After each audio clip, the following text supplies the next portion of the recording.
Bien, Pato, vamos a hablar de la economía de la Argentina porque durante la jornada de ayer a cuentagotas, pero el Tesoro compró dólares. ¿Qué es lo que finalmente ocurrió en la jornada de martes con el dólar?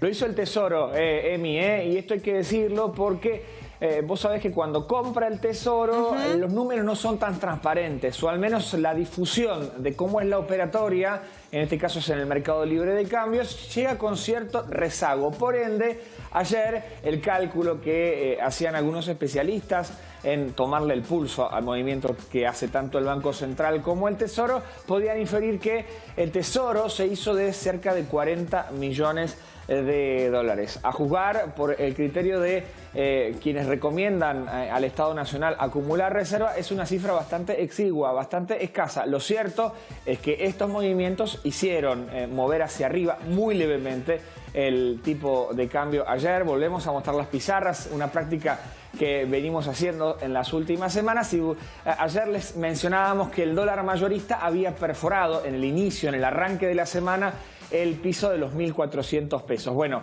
ayer se movió hacia arriba y quedó finalmente negociándose en torno a los 1.400.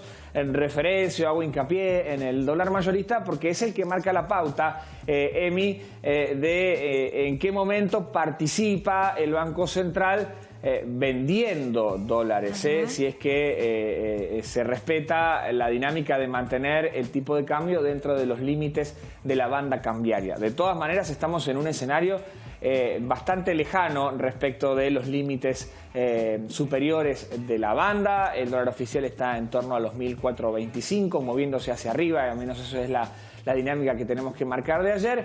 Y el blue y los dólares bursátiles, el dólar MEP, se movieron un poquito hacia abajo en la jornada de ayer. A ver, referenciar lo siguiente: cuando uno interpela o incluso escucha algunas voces oficiales que salen desde el Palacio de Hacienda, desde el Ministerio de Economía que comanda Luis Caputo, observa que no hay una posición muy clara respecto de adquirir reservas a través del Banco Central. Parece que no hay un interés más marcado. Más bien, la política que se está llevando adelante es la de promover la refinanciación de vencimientos, justamente para prescindir de los dólares cada vez que hay un vencimiento de deuda que obviamente el gobierno debe honrar. También tratar de colocar nuevas emisiones de deuda, precisamente para evitar que haya que disponer de dólares para pagarle a los referentes internacionales, básicamente los organismos multilaterales de crédito.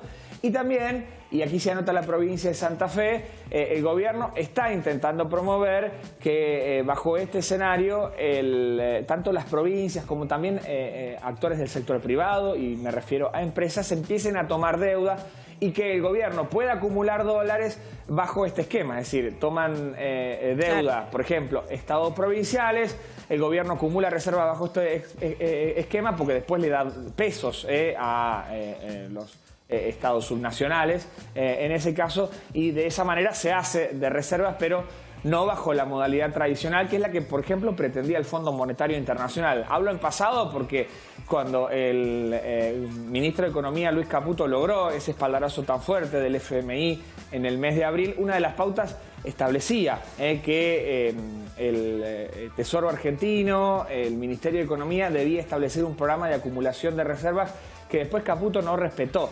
Y ahora no le están marcando demasiado la cancha en torno a esa cuestión. Sí, hay economistas que siguen muy de cerca los vaivenes, obviamente, de la política cambiaria y de la macro, que incluso no se puede preciar de ser opositores al régimen de Javier Milei, que le están tratando de marcar ciertos límites y orientan y tratan de recomendar que la Argentina acumule reserva. Por ahora no es una política que decida desandar el Ministerio de Economía, porque entiende que eso puede llevar al dólar a moverse sobre los límites superiores de la banda cambiaria. Eso no lo quieren hacer porque puede tener un costado negativo en términos de inflación.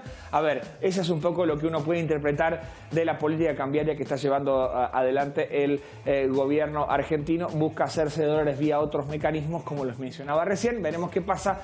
Por lo pronto, en la tónica cambiaria, hay que decir que estamos atravesando una semana bastante tranquila. Pato, en un rato seguimos hablando de economía Economía me promete darnos los detalles de qué pasó con la inflación mayorista en el mes de octubre.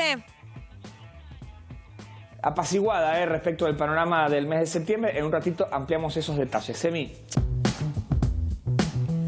Retomamos el contacto con Patricio Oval. Seguimos hablando de la economía de la Argentina y qué es lo que ocurrió con los precios, con la inflación mayorista durante el mes de octubre. Bueno, todos los detalles y el análisis, por supuesto, porque se desaceleró en el mes de octubre. El mínimo en 5 meses, ¿esto, Pato, a qué se debe?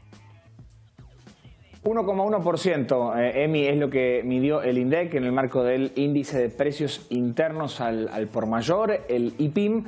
Claro, es un contraste bastante marcado respecto del 3,7% que habíamos mencionado nosotros en su momento cuando se dio a conocer la inflación mayorista del mes de septiembre. Claro, en ese momento en la Argentina había una fuerte inestabilidad financiera. Había ocurrido recientemente la derrota electoral del oficialismo en la provincia de Buenos Aires y para mitad de octubre el escenario era totalmente distinto. Vos sabés que para hacer el cálculo de la inflación mayorista, generalmente la foto que saca o el relevamiento de precios de variables que hace el INDEC es generalmente a mediados de cada mes. Entonces, el contraste sería entre más o menos el 15 de septiembre y el 15 de octubre. 3,7 en el mes 9, 1,1 en el mes 10. Bueno, entre mediados de septiembre y mediados de octubre el tipo de cambio mayorista cayó, por ejemplo, casi un 6%, 5,9, desde los 1.467 pesos por dólar hasta los 1.380. En ese momento, estamos hablando de mediados del mes pasado, ya teníamos sobre la mesa el auxilio del Tesoro norteamericano y el flujo de divisas que había llegado casi como un salvavidas para esta gestión de parte de las terminales agroexportadoras en el marco de esa ventana tan breve, pero que generó un ingreso de 7.000 millones de dólares muy abundante para el gobierno nacional. Digamos, si hay que analizar el porqué o tratar de identificar el sustrato de esta caída de la evolución alcista de los precios mayoristas, está ahí, digamos, ¿no? Era un escenario muy ajetreado a mediados de septiembre y el salvavidas ya estaba cantado para mediados del mes de octubre, en la previa sobre todo de la contienda electoral legislativa nacional. Si hay que referenciar cuáles son los elementos que incidieron fuertemente en hacer bajar el promedio, bueno, los productos importados que registraron una baja mensual del 1,4% en ese periodo analizado, en el mes de octubre, cuando en septiembre habían registrado un salto del orden del 9%. Ahí tenés otro contraste también muy marcado, ¿no? Además, hay que destacar las reversiones en las dinámicas de precios de algunos productos nacionales, como los insumos metálicos básicos, que habían registrado en septiembre un alza del 8,2 y terminaron registrando una reversión del 2,7 en el mes 10 del 2025, una baja muy centralizada en productos de acero y aluminio, vehículos que había registrado una suba del 5% en septiembre y terminó registrando una retracción del 0,7 en el mes 10, y del petróleo crudo que también había corrido en torno al 4,2% de suba en septiembre y terminó cerrando octubre con una merma del 1,5%. En el otro extremo, y con esto voy cerrando, las principales incidencias alcistas sobre el índice de productos mayoristas terminaron estando centradas en los productos agropecuarios, que en octubre registraron un movimiento alcista del 4,5%, alimentos y bebidas 2,6%, y también se verificaron algunas subas por encima del 3% en productos pesqueros, madera y tabaco. Son algunos de los insumos que terminaron moviéndose hacia arriba por encima del promedio, que reitero fue del 1,1% en el mes de octubre. Bueno, todo hace pensar entonces que esta desaceleración entonces debería continuar al menos en el mes de noviembre, ¿no? Dado el contexto. Habida cuenta de... un dólar bastante calmo en lo que va del mes de noviembre, me parece que es una marca que hay que referenciar. Realmente es una contención de algunas variables que incluso hasta algunos actores muy oficialistas no veían venir. Claro, ¿no? Irrumpió en escena en el mes de octubre ese salvataje inédito del Tesoro norteamericano.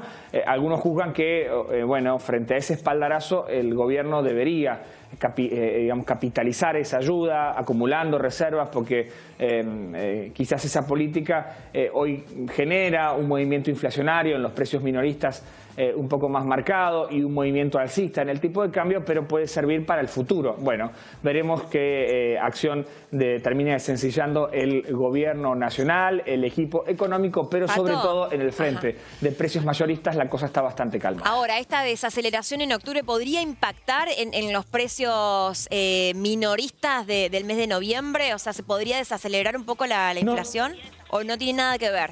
No siempre tiene...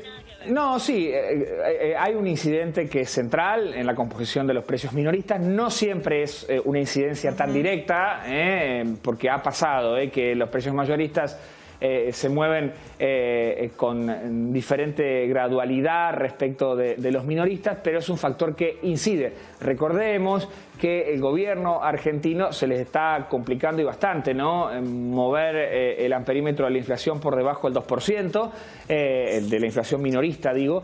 Así que sin dudas que este elemento puede gravitar a favor de esa tendencia. Veremos qué pasa, ¿no? Porque realmente en esta segunda mitad del año al gobierno se le ha vuelto muy complicado, muy difícil tratar de llevar la inflación a bueno, un registro que tenga un 1 adelante, ni hablar de esas premisas que se establecieron en su momento de tener una inflación con un 0 adelante. Bueno, es una empresa complicada, veremos qué pasa.